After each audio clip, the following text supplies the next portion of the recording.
7h, 9h, Europe 1 matin.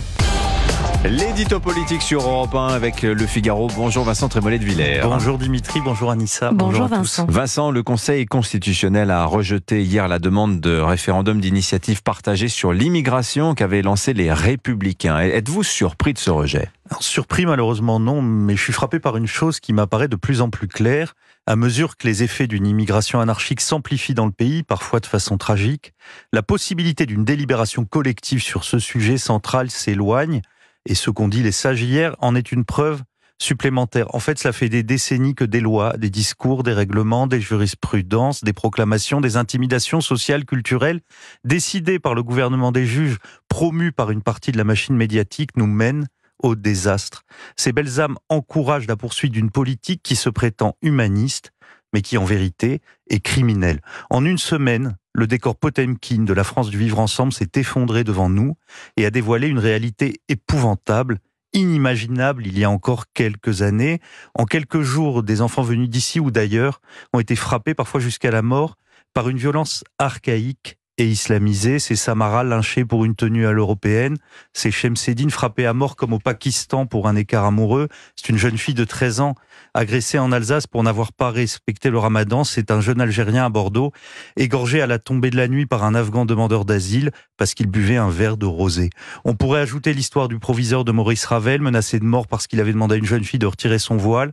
On pourrait en fait continuer d'égrener interminablement ce chapelet d'agressions où s'hybrident l'islamisme et la délinquance, la déglingue et le djihad. Réalité épouvantable, dites-vous Vincent, mais les politiques paraissent dépassés par ces événements tragiques. Et pourtant, ils pouvaient s'y attendre. Même si l'autorité judiciaire s'épuise à noyer le poisson en expliquant à chaque fois que ce n'est pas clair ou que ceci n'est pas du terrorisme, même si tous les pangloss de France s'acharnent à expliquer que les Apaches et les blousons noirs étaient autrement dangereux, personne ne peut dire qu'il est surpris. Depuis 20 ans, nous avons des signaux faibles de plus en plus réguliers. Cela fait 12 ans que des attentats qui ont fait plus de 260 morts nous rappellent que l'islamisme nous a désignés comme ennemis à abattre ou à convertir.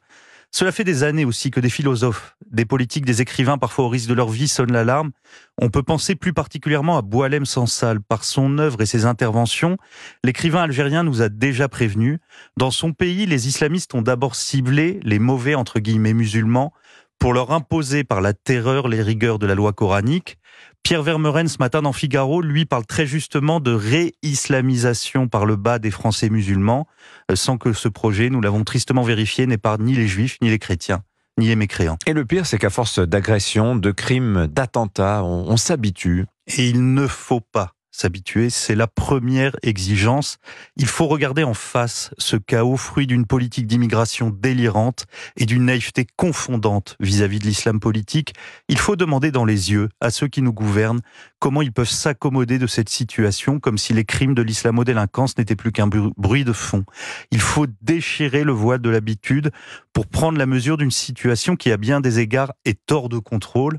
Il faut fermer les écoutilles quand les grandes consciences crient au fascisme dès que l'on prononce le mot de frontière ou en appelle à l'état de droit si l'on évoque l'expulsion des immigrés clandestins, c'est-à-dire la simple application de la loi.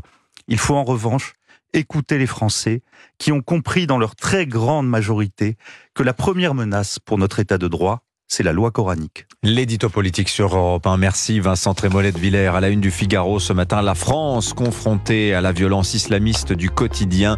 Je vous donne aussi la une du Figaro Magazine qui met à la une cette semaine les 70 ans de la bataille de Dien Bien Phu. Reportage aussi exceptionnel dans les geôles de Daesh au nord du dans le Kurdistan irakien et en Syrie, pardonnez-moi, je l'ai pas. Rencontre avec le fils de Fabien Klein, notamment. Oui. C'était la voix des revendications des attentats de 2015. On en parlera tout à l'heure dans la revue de presse d'Europe 1 d'Olivier Delagarde. Merci Vincent, bon week-end.